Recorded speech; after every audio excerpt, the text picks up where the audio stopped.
just to welcome everybody and thank you all for joining us today. Today's presentation is all about how to embrace CSR. We are going to be talking to you today about what CSR means, and we're going to be talking to you from two different perspectives. From the perspectives of Emma, running a very successful business, Alex's Wish, and how they've embraced this in the growth of their charity, and then talking from our perspective as a business in Furnley House that's really embraced CSR in the growth of our business, and giving you those two different perspectives. We're going to go through today's presentations, aiming for about 45 minutes, which gives us a little bit of time at the end for some questions. If you do have any questions, please use the question facility. I'm sure you're all very familiar with Zoom now. We all seem to, I think we're all struggling to remember a time we didn't use it. If you can ask your questions through the Zoom facility, and then we'll come back to those at the end of the session. I'm going to hand over to Emma, who's going to kick us off. Thanks, Stephanie. Stefan. Oh dear, it's going to go well. Hi everyone, it's Emma here from Alex's Wish, founder of Alex's Wish. First of all, if we could just go on to the first slide, I wanted to talk to you about CSR. The next slide, please, if that's okay. Fantastic. So what is CSR? Some of you may be familiar with CSR already, but simply and broadly, it's defined as the ethical role of a company in society. Now more than ever, it isn't enough for companies just to generate profit purely, but to do so and conduct themselves in an ethical and socially responsible manner. CSR encourages companies to make a real positive impact on their environment and also within their community as well. And businesses that are perceived as valuing more than just the bottom line are really gaining favours amongst consumers. And obviously we're going to be talking a lot about that going forward into this session. Really, I guess not all businesses approach CSR in exactly the same way, and that really depends on the resources, on the assets, and also on their culture. And a big thing is the personal beliefs and priorities of the senior management team and how they can influence the company's approach to CSR. I mean, some examples for you really is volunteering and services in kind, which can help to build new skill sets and increase confidence.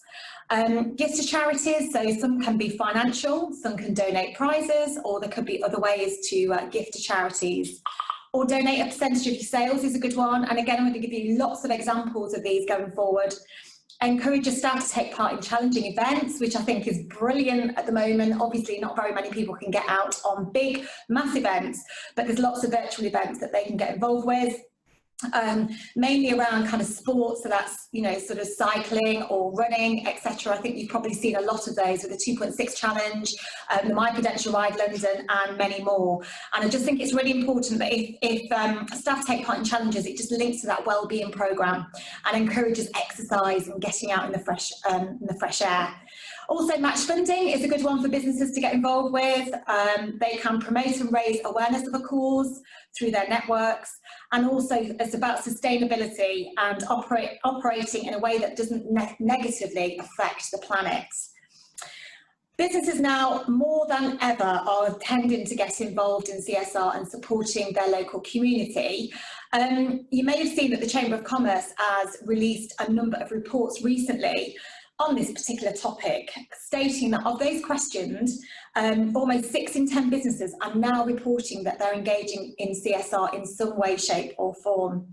And it's really good for business, and it's certainly good for the community. So as a charity founder myself, I've witnessed many times the positive impact it can have to businesses and their employees, and that's very much what we want to talk to you about today.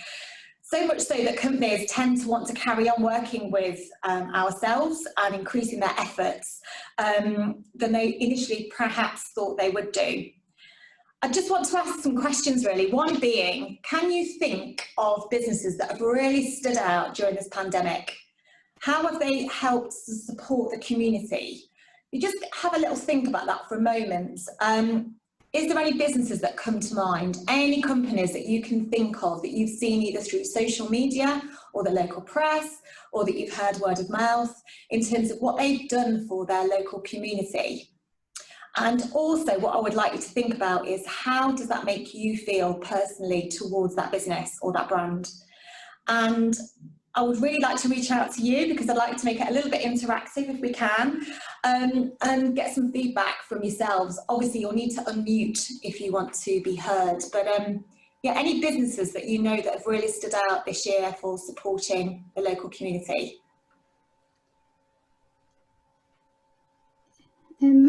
I've got one that I've noticed as well. For me, it was Chutney Ivy. There's a restaurant in Leicester, and they were on social media, but you could see you're almost feeling the journey with them. So when they had to close, their staff members were on there talking about how hard it was, but they actually flipped what they were doing and they changed their restaurant. So they were still cooking, but they were actually cooking to help all the restaurant and the Royal Infirmary and all the local hospitals. So it really made a difference. It shows that they cared about, they cared about the local community, but they also wanted to keep their staff working as well, which is fantastic. So for me, it's just made me want to go there more than anything. So as soon as we can, I'll be booking in. That's a fantastic example, Rena. Yeah, I've seen Chutney Ivy and all the great work that they've been doing as well. Has anyone got any others? I think some of the supermarkets have done pretty well. If you look at the way they've adapted their businesses, you know, putting NHS slots in for, if you've got an NHS card, you can go earlier at a different time to the supermarket. Slots for the elderly, you know, sort of pay rises for their staff, and also employing more staff generally. So I think, you know, they've done pretty well during this pandemic. That's another good one, absolutely. Where would we be without the supermarkets? Any more? Got time for one more if there's any more that anyone can think of? Again, I'll come on to this in my presentation in terms of some of the businesses and how they work with Alex's Wish, and give you some more examples. But I guess just be mindful and just have a look at businesses that are on your high street, or businesses that perhaps are dealing with, you know, other businesses, this B2B. Just give that some thought, because you know, I think they're really standing out, certainly at the moment. Okay, so CSR and helping your community can have a huge role in your company's reputation, for sure, and I guess that's where I'm coming from with this. It can be such a great brand booster, and I think also it just makes people feel very warm towards your organisation, about the good work that you're doing. And also employees, or, you know, staff that are working within that business get a real great sense of pride and satisfaction when they are doing good for the community, and this in turn boosts strong brands and morale within the workplace. It also helps employees feel very connected with the world around them, doing things over and above what they would necessarily do in their day job, just to focus on things that are important within our society. So that was that slide in terms of what CSR is. I'll now move on to how Alex's Wish has embraced CSR. Just going to wait for Helen to. Thanks, Helen. Okay, so how has Alex's Wish embraced CSR? Certainly Alex's Wish has been going for 8 years, but I guess over the last 5 years, we've been very much focused on the business community, and have been working really closely with many local businesses here within Leicestershire, but right across the East Midlands. And in fact, it's certainly a reality for our charity that most of our income generation has come from building these kind of relationships. There are the ones who attend, you know, they're the ones that come along to our events, they raise our profile by sharing our story, they donate to us either on a one-off, a regular basis, or potentially give us services in kind, and I'm going to go on to talk about that shortly. But we understand what businesses need, so that we can help support them. And I think it's very important that any business that is working with the local community is that charity or the community supports them back. And it really is a two-way thing. And through our personal story, we've created a high level of engagement through our events, our business club, and the talks that we have delivered. We are involved in speaking directly to employees about our cause and our urgent need for effective treatments to help all boys living with Duchenne. And I guess the difference being is that as a charity, you know, it's about winning the hearts and minds and enabling businesses to go above and beyond what they thought was possible. And by way of example of this is the fabulous Stefan and Furnley House. We really helped, I guess, to inspire them to really get involved with our cause, and in return they raised a significant sum of money, and Stephanie's going to go on to talk about this a little later. What we hear back from the businesses that we personally work with is that employees have a real sense of coming together to address a problem. They can see how feasible it is to make a real difference and an impact. For us, it's about curing Duchenne within the next 5 to 10 years, but obviously there are lots of other charities and causes that have different missions and goals in mind. And I guess from our perspective is Duchenne is a worldwide problem. It affects over 300,000 children, but we can fix this with medical advances. And being a part of this is hugely rewarding for the businesses and employees that get involved. They really feel that they're helping to save thousands of children across the world, not just here locally, but actually they're inspired by our local story of a family that are actually going through this. So I guess by supporting Alex's Wish as an example, it addresses a bigger issue within society, but one that is solvable. And I think that's how we really sort of, engage with our businesses. And at Alex's Wish, we ensure that both parties benefit from this relationship through rich communication and content. And I think really it's important that charities always explain the impact in terms of where their money is going to go and how it's going to make an impact, because I think that in turn just increases engagement within businesses and within employees. And I think also, it demonstrates the value that we can then share through social media. So you can then go out to their clients and their suppliers, and also to the local press. So we help generate a lot of local press stories, which again increases credibility and visibility of both the charity and the organisation that they're supporting. So I just want to talk to you about bringing CSR to life, really. And there are a number of ways that businesses can support the community and the charities that they may want to support. One fantastic way, it's not always financial, it's about services in kind. I've put some business logos up on here, company logos that have supported Alex's Wish. These are businesses that have helped us either ongoingly or on a one-off basis. And HSB Tax Limited, for instance, they do all of our annual accounts and all of our accounting. So they do that, and they do it as services in kind. So it doesn't cost the charity any money, and they see it as they're adding value to the community by doing what they do best, and that is providing tax advice and putting the financial accounts together. So it doesn't necessarily take up any financial element, and doesn't always mean a lot of time, but it means so much to charities like Alex's Wish. Another example is Masters Allen, who is a creative agency here in Leicester, and they develop our graphic design work for us. In exchange, again, we work very closely with the businesses that give us services in kind. So we're giving them something back as well. We help to promote their brand, either through the local press, social media, and also at our events. So we'll put them as an event sponsor if they've developed all the graphic design work, so we give them visibility. You've got Brookshire Insurance, for instance, who give us our annual insurance, charity insurance for free. So there's many ways that businesses can help support communities without necessarily having to do fundraising events. So that is an invaluable part of what businesses can do. The second one is donate a percentage of profits given. Ben's Kitchen is a prime example. So they deliver, again, through the pandemic, Sunday lunches directly to your door. They're absolutely delicious, by the way, so check them out, Ben's Kitchen. And what they do is for every Sunday lunch that is delivered to your front door, they will donate £1 to Alex's Wish. And also throughout the pandemic, they actually supported and delivered lots of food to the NHS. So I think Ben's Kitchen, they're a relatively small organisation, but they've helped the community in a big, big way. Netmetics, who deliver cloud-based solutions, for every cloud-based solution that they sell, they'll donate a percentage to Alex's Wish, and it started off at £100 a month, and over the past 2 years that's now built up considerably, which is a fabulous way to support communities. Property Index, again, they give a percentage, and the Property Fox have worked with us as well. Event sponsors, so another way that businesses can really get behind charities and it brings visibility to your organisation is by sponsoring their events and help covering their costs. so that they can put events on that aren't going to cost the charity any money, but obviously they get all the fundraising on the back of that. And here's just some examples of businesses that we've worked with. So Janine Edwards Wealth Management, with Next, Morgan Sindall, Strategic Insurance, by way of example of some businesses. I'll just go on to the next slide. Thank you.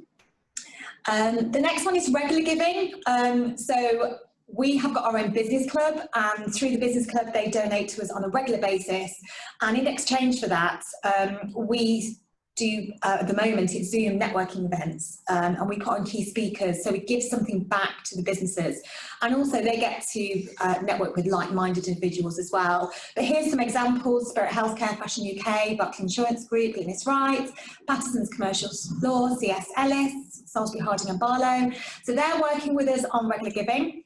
And then you've got big events. So Furnley House will talk to you about their ball that they did. We've got Miss Great Britain, who got all their Miss GB girls involved in fundraising. And then we have the big Miss GB events, and that was fantastic. And then Glynis Wright, through the Law Society, she did a zip-wire challenge. So there's, you know, anything from delivering services right the way through to big events. And then, of course, regular fundraising and Charity of the Year. And again, here's some examples of businesses that have either taken us on as Charity of the Year. Salisbury Harding and Barlow, for instance, is an example of an organisation that took us on as Charity of the Year. And now they've been working with us, I think, for the past 3 or 4 years, which is just wonderful. So hopefully that gives you some idea of how businesses support community and support Alex's wish. And then if we can go on to the next slide, please. And then Scape Group is a case study. Scape Group over years have raised thousands and thousands of pounds for local causes. Each year they choose a charity of the year, and we were fortunate to have been chosen as their charity of the year last year. And they gave the charity so many opportunities for us to go in there and deliver talks to their employees. And that enabled them to understand about the cause, the impact they would have, the importance of the work that we're doing, and how they can contribute and how they can help. And then we did lots and lots of fun throughout the year. So as you can see there, we've got ex-runners. We did a big quiz where they invited their clients and their suppliers and their employees along. There's my daughter there, Isla, in the pink top. She got involved in delivering the raffle, which was hilarious, but she wanted to get involved. So they got the family involved, they got Alex involved. And then right the way through the check presentation at the end of the year, again, I went in and talked to the staff in terms of to thank them personally for all the work that they did, but also again to say, right, this is where the money's going to go and this is how it's going to make a real difference. And Scape Group have worked with a phenomenal amount of charities. One thing that I was really super impressed with Scape Group is that they send out questionnaires to all their employees, and it's a wellbeing questionnaire, and one of them is asking them the question, you know, why do you love working for Scape Group? And the sheer fact that they work with communities and they've got a great CSR policy came up really, really high on the agenda. And I think it just made them feel very warm to that organisation. And they told their friends, their family, what a great company it was to work with. And I think Scape Group is very similar to Furnley House, which again, Stefan will go on to talk about shortly. So how do you find a true connection? One of the biggest keys to successful CSR and employee engagement is to embed it into your organisation and your culture and really your company values. It's about being really authentic and demonstrating what you do, rather than just being a list of things like, yes, we support community, tick in the box, it's on the website, it's in all of our documentation, but it's actually to demonstrate that through examples and showcase that work on social media, throughout the communications that you deliver. Otherwise, people will just see straight through it. So it's not about putting words on paper, it's about really making a difference. And part of that responsibility lies with the cause or the charity that you support, to ensure it's visible within the business and that you're building the narrative through storytelling about the why it matters and the impact your work is having on them. And really, I guess that builds long-term relationships going forward. Most will be able to provide you with the tools, most charities can provide you with the tools, the advice, and really help you get your CSR underway.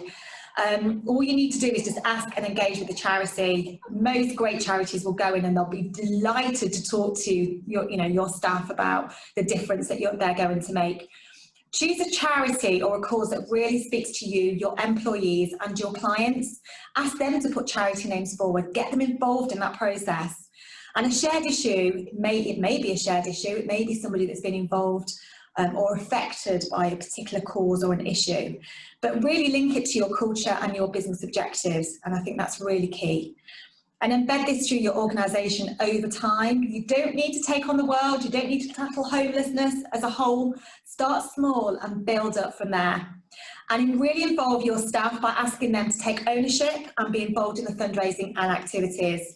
Encourage them to brainstorm ideas, and this is what Furnley House did really, really well, is everyone came together, brainstormed ideas and ways that they could raise money and get involved.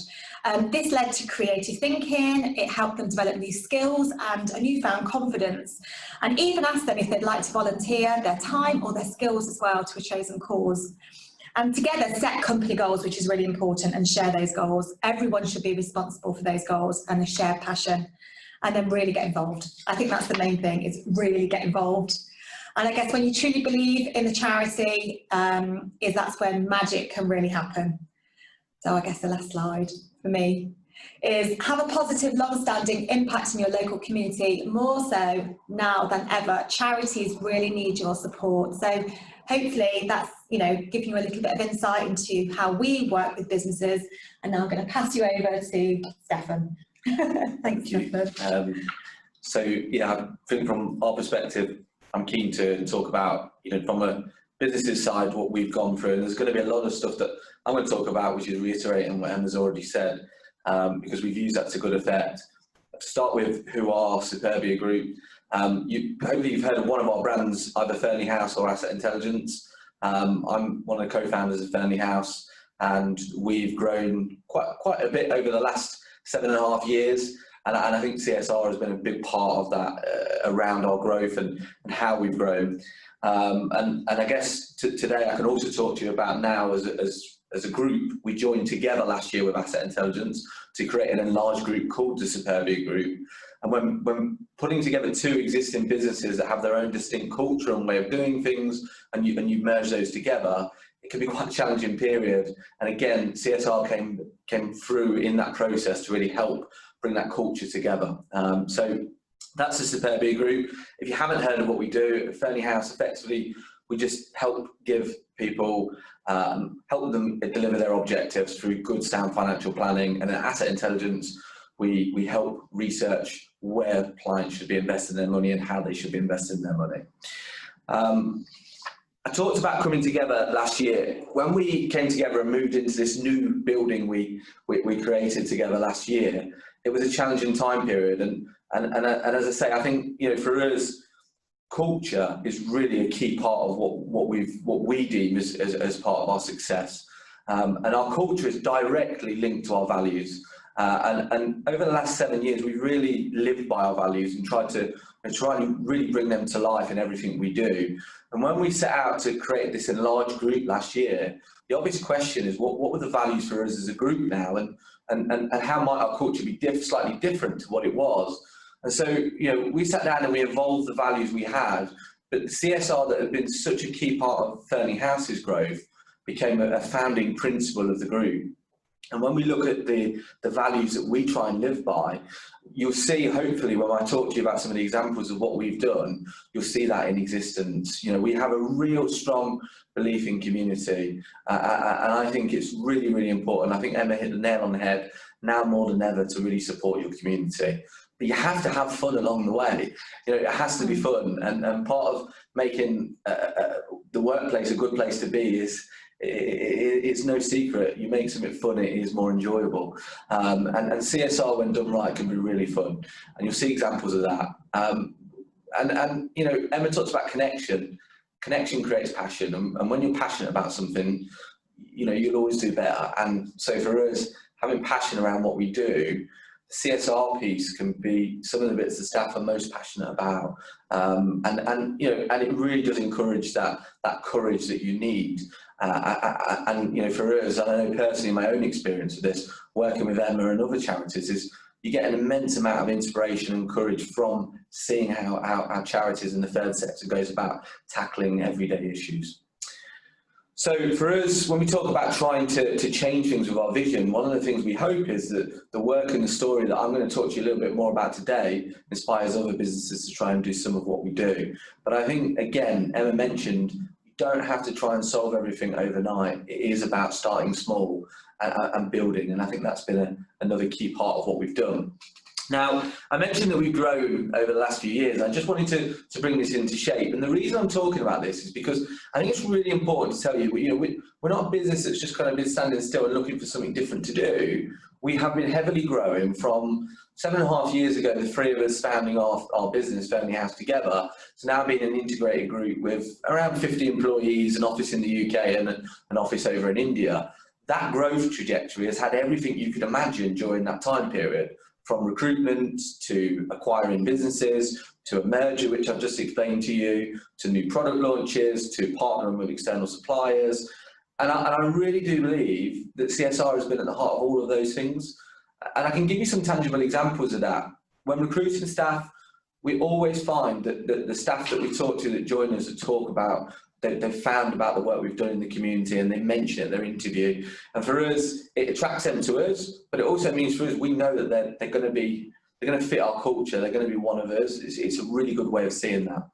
I talk about acquisitions. We bought a firm last year called Richard Billington, and Debbie and Richard that sold that business to us, it was their life's work. And they had 11 firms bidding to buy that firm off them. And they themselves explained that the reason they picked us over the other 10 firms is because we just had a real connection to us because of the work we do in the community and because of our ethics and values and what we stand for. And then other things that have come about, I've already mentioned about when joining our two businesses together last year, creating that new culture. Asset Intelligence had done some work with charity in the past, but never to the extent we've done. And we've seen how the staff that came into the new group have really embraced that and enjoyed being part of the work that we do. So our business has grown not because of CSR, but CSR has been a big factor in that growth. And it's been a real big factor when we talk about growing our clients and picking new business relationships up. Because whenever you're trying to explain the story of what you do and what you stand for, it really helps us explain why we're different and why we stand a little bit differently to other people within our space. When I look directly at that journey and I revisit what we've done when it comes from working with charities and other CSR pieces we've done, I can trace it right the way back to the traditional, baking cakes and we did a bake-off way back when. We did trying to fit as many people as we could in a Fiat 500 car, which was fun. We did a lot of work with different local charities. Loros was a key part of that at that time. And then, we started trying to embrace internally, as well as working externally with charities, but internally, the way we treat our staff, the way our policies are wrapped around that. We bought a thing in called Pride, which is a way of enshrining the way we look after our staff. And I think that's really important, because I think congruency and alignment is really important. You try and tackle issues and you try and do something good in the community. It doesn't work unless you get it right in-house first, with the way you treat your people and the way you look after your people. I think that's really important. And when we came across Emma and working with Alex's Wish, it was a fantastic partnership. We sat down with aspirations to try and raise £15,000, and as it transpired, just on the one charity ball we did, we smashed that target on one night, and a series of activities that we did along the way was just fantastic. And that really gave us our inspiration to say, if we can do this and we can do such a good work, there are so many other issues out there we connect with. We'd like to help more. And that was what made us set up our foundation, which successfully repeated the charity ball. And we didn't think it was possible. We even exceeded the previous year with the amount of money raised and the success we had from that. And we were able to give our first community grants. So we were able to deal with larger charities, but also smaller community issues. So we continue to help Alex's Wish, but we also help fund CALM's East Midlands hotline for male suicide prevention, a cause that was closed to many of us. And at Christmas last year, we handed out grant to the Open Hands Trust to hand food parcels out for families that were struggling to make sure they could get a Christmas dinner. And so ranging from those little issues to bigger areas we were able to support financially, and that was something that we've been really proud of. This year has been really challenging with COVID-19, and we got involved very early on in trying to help with discharge packs for people that were being discharged from hospital. And then, it made us really revisit, and I mentioned this, it really is important that it made us revisit internally what we look at with our own staff. We saw that being in lockdown had unintended consequences, more time in front of screens, less exercise, not eating as well. And we tried to really tackle that by ranging from giving our staff fitness trackers to encourage them to exercise more, doing joint cooking classes on a Friday afternoon, having boxercise, Pilates classes, various things.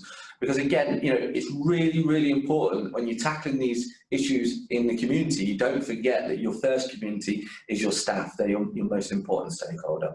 And then the most recent thing, and I'd urge any of you that there's not a lot of, I'm sure not a lot of you have got things to do now. We've closed all the restaurants and bars and things again, but on the 24th of November, we have the community awards that we've set up and formed this year to really try and recognise examples of people that have gone out of their way to create community during this difficult time, ranging from individuals, businesses, charities, community organisations, and celebrate what they've been doing. And I'm really, really proud of that work. So for us, it really did start out with small things, and it has grown and continued to grow. And I'm really proud around all those different activities that have happened. But importantly, as you can see, hopefully from the photos, for the staff involved, it's just been real fun. And there has been so many different things we've done. I've got to be honest with you, I personally preferred the charity balls and doing the wall front, but I've done the wall front. I may not do another one, but we can all say that we've had fun in different ways along this time period, and that's a great shot to illustrate how enjoyable the wall front actually is. So yeah, but for me, when I think Emma got this hit the nail on the head with this. What does it mean for our staff? We ask our staff what it means for them. And we have a sustainability working group of representatives across the group of employees, and we just asked some of them, what does it mean for you about the work we've been doing? And I've got three interesting quotes here. One from Ed, which just says, it's been exciting and eye-opening to be given the opportunity to make a positive impact on the group, from looking at practices and ethics to improving staff wellbeing at a time when it's appreciated more than ever as an employee. I've got another quote that says, knowing that your employer is going above and beyond for the local community really makes you feel confident that they'll be there for you as an employee. And that's one of the reasons I joined the company. And then finally, when talking about the work with Alex's Wish and other charities, in promoting the charity, I hope I am making not only a positive impact for the charity, but promoting Furnley House, both the ethos and that it is a good financial advice business.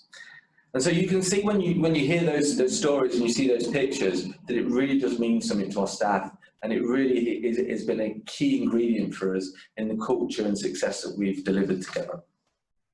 And why is that important? For me, now the challenge to businesses is, it used to be you could have a great product or a great service and you could go about doing your job, but that just doesn't work anymore.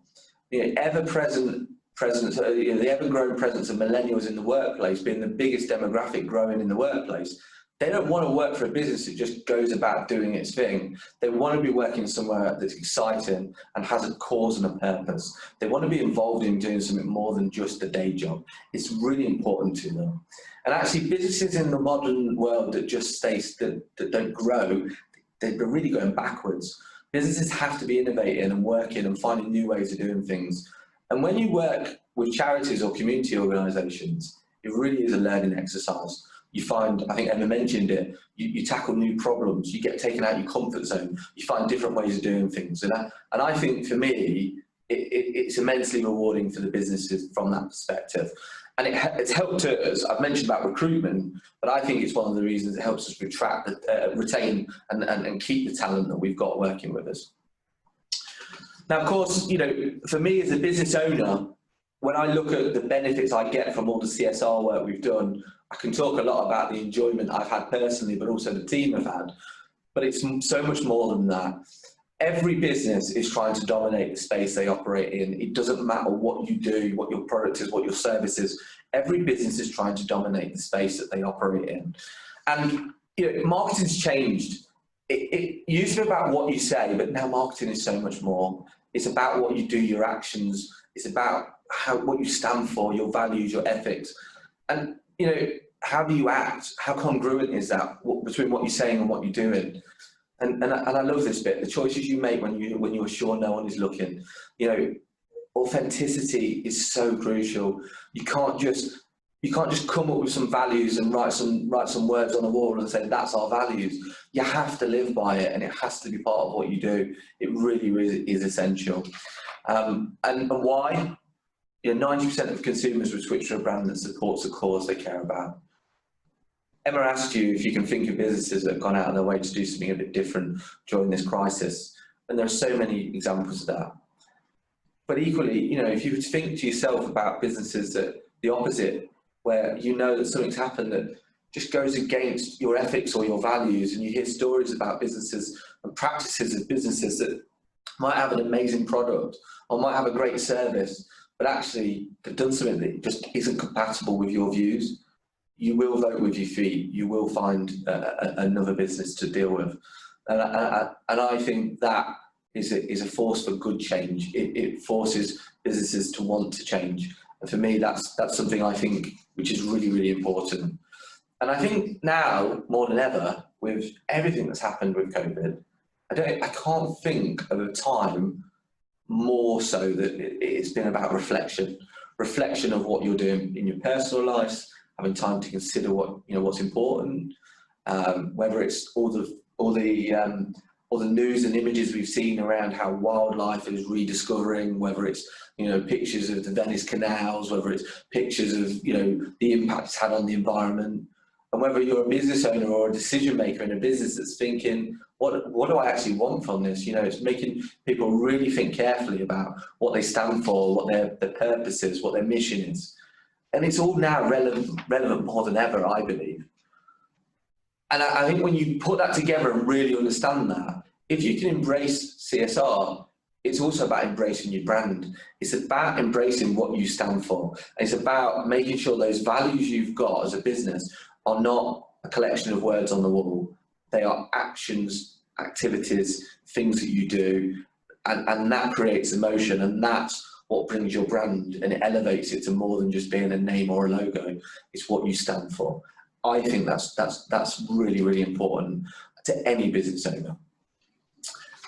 So, again, when I look at other reasons why this is so important, I can see that responsibility and profitability are inextricably linked. Why do I know that?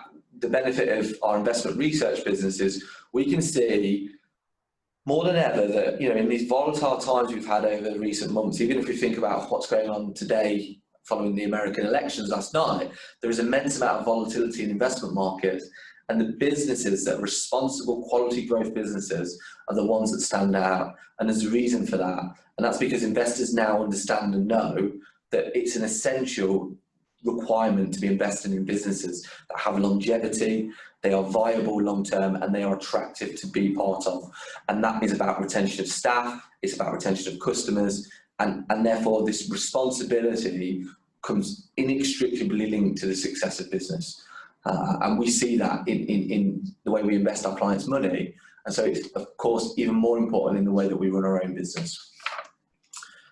I talk about culture, and I mentioned that quite a bit. I believe, and I firmly believe in this, that when you get it right, it creates a momentum, it creates a flywheel of momentum.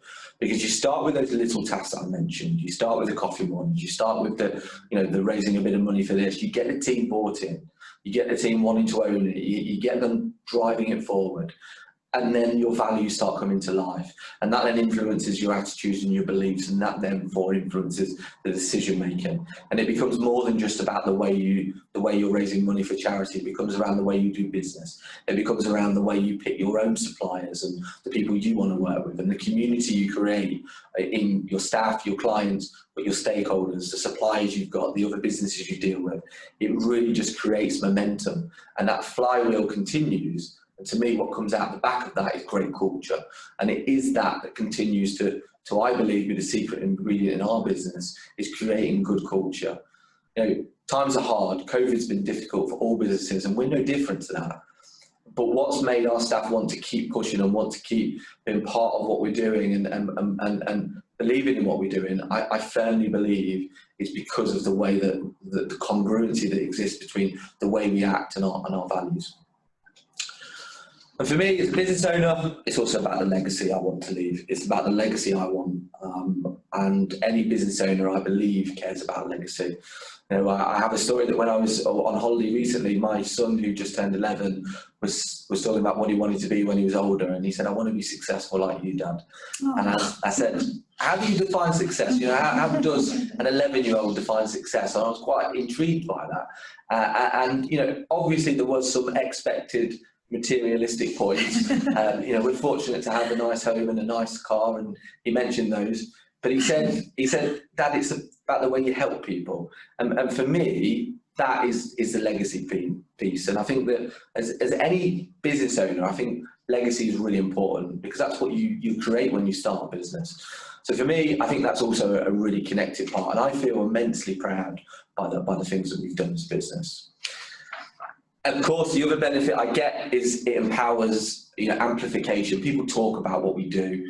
And you know what? I'm very relaxed about the fact that people might talk more about Furnley House because of the community awards or because of the great ball we went to. They might be talking about that a lot more than the fact that we're good at looking after their money. And that's okay with me, because I just know we're good at what we do. And actually, I'm quite comfortable about people talking about what we stand for and what we're about. That, I think, is really, really beneficial for us. And then, you know, what I also look at is I look at this responsibility piece as a business owner, and I look at the number of people we employ, and I think that in this current climate, responsibility is really, really important as any leader. And you know, when you get this right and you embed it through, because it's not just about working with charities, it's about the way you work internally with your people, it means that you really look after your stakeholders. You remember who your stakeholders are. They're your clients, they're your staff, the people who interact with your business. And when you tackle some of these issues in the community, you may not always see directly how it benefits your staff and clients straight away. But I assure you there is always indirect links between solving or helping solve some of these issues that exist locally, directly improving and making lives better for your staff and your clients. So for me, you know, I would urge you to really seriously think about what you're going to do. Pick one thing. Don't try and pick loads of areas. Pick one thing that you really connect with and care about. And this links into what Emma says. It doesn't matter what it is. Just start somewhere and pick a focus. And it could be about picking a charity you want to work with. It could be about making the workplace a better place for your staff.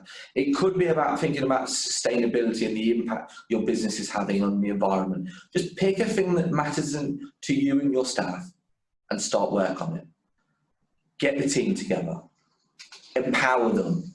Enable them to help you come up with the solutions. Get them to own it. And I really do think that's been a successful part of what we've done. People have owned ideas and moved it forward. They volunteered time and energy to make this stuff happen. Why? Because, crucially, the causes we were working on was relevant to us and our business and our people. If it doesn't have that relevancy, it won't have the connection, people won't therefore take the ownership. So make sure whichever cause you pick is relevant to what you stand for. If you do that, you will maintain authenticity, which is crucial. People need authenticity. You have to believe in the cause or topic you're working with to be successful with it. Because if you don't get that right, I promise you it won't work. You can't just go and say, well, I'm going to work with this charity. You've got to believe in it. It's got to be part of what you care about. And if you're going to do it right. For me, when I look at the secret to our success, doing it right to me is work with people who know what they're doing. I can assure you we wouldn't have made the steps forward we've made as a business without working with Emma and having the inspiration and time of Emma to help us.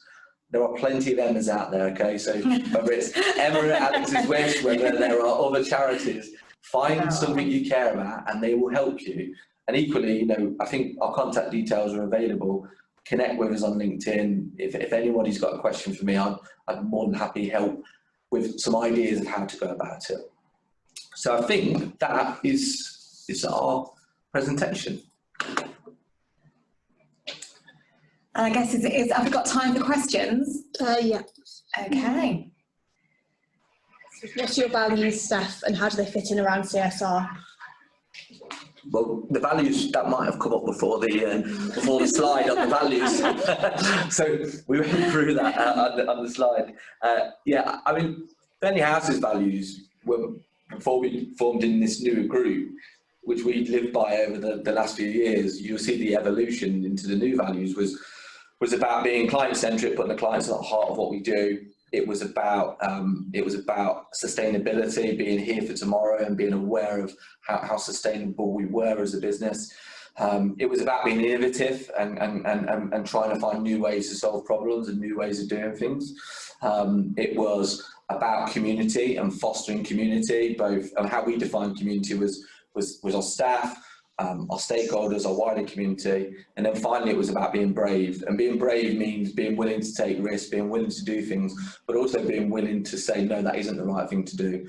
And that was the values that served us well for a number of years. And I think the most important one out of all of those was community. And that was about creating a community and then continuing to live by that community. You can see the values we talked about in the presentation. We've evolved those recently, taking into account we're now, in this wider group situation, and also, maybe redefine those, because we recognise that sometimes we're quite ambitious around what we want to do, whether it's in the business side or whether it's about the work we do in the charity. When we sit down and we say we're going to do a ball, we had real high targets what we wanted to do, and we all sat there and were saying, come on, are we sure we can do this? And I was continually driving and saying, come on, we can do this. So we want to push. We've got to remember to have fun along the way. And I think that's the thing we've introduced in the newer values. And when you look at the pictures and the evidence over the years, I think that's something we ensure we try and do as much as we can.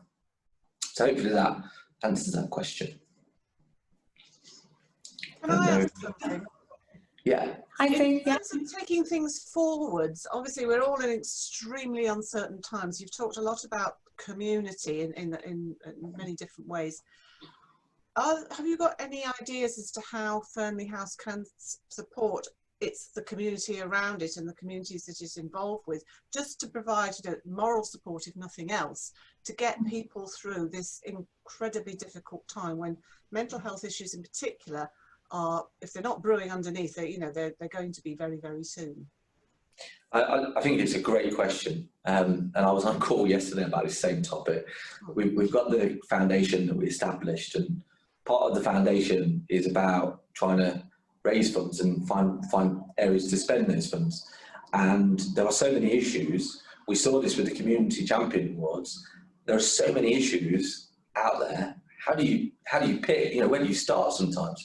And so part of it for me is about really understanding who your community is and trying to get to understand what is actually impacting your community. And that requires a lot of listening. So for us, it's about trying to find tools around how we can listen. What came through loud and clear in the Community Awards, and I was at the fortune of being able to judge all of the categories of that, or involved in the judging that was. And I saw all the entrants was for me one of the biggest ones I've seen. And I think it's well publicised, but actually when you get to see the grassroots organisations doing something, food poverty is really, really present right now. And one of the things that came out of this judging that I'm doing some work on at the moment with some of our trustees is around seeing if we can connect some of those things together. Because there are some great organisations doing some great work around Leicestershire, and there are some people with clear needs. And sometimes it sounds simple, but sometimes it can be as simple as making sure the people with the needs are matched and understand the services that are available. And that's what we're doing some work on at the moment, is about trying to understand how 2 or 3 or 4 of the community or charity organisations that came across in these awards are doing a really good job in this area. If we can get some of those together to work together and combine that with some of the knowledge and understanding we have from within our community, we've got a lot of connections in the education space around Leicestershire. So we can actually understand what's going on in the education space, put that together with some of these organisations that are doing a great job, we might just be able to put the right people in the room together to try and tackle some of these things. And I think it isn't always about money. I think Emma hit the nail on the head when she talked about services in kind. Some of these charities and community organisations just require a little bit of time spent or a little bit of access to some of your networks that you may have as a business owner, or a little bit of opening of doors for them. I think that can be as valuable to an organisation doing good work as it is about giving them some extra funding. And so for me, that's how I think how I'm trying to tackle it. I think there's plenty of other ways of going about it, but I really think there's enough organisations out there doing great work. It's about helping support them. Don't think we need to be setting up more organisations. I think we need to be helping the ones we've got in the community and helping them do some real good work.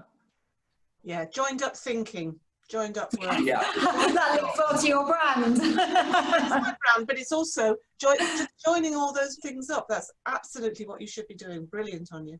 Well done. Thank you. Any more questions? We've blown them away. And we're on time, which is fantastic. Good. Excellent.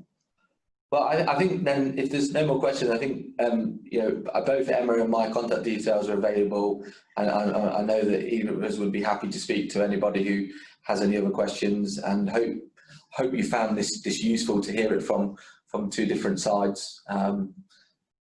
And the value that it adds, I mean, from a charity's perspective, from a business's perspective, I think that's the key message really, because I think historically businesses thought, it's all one way, we're giving to charities, but there is so much value in that relationship, and I think that's the key takeaway from this. Yeah, and I think, we realise now more than ever with what's going on with COVID, how important community is.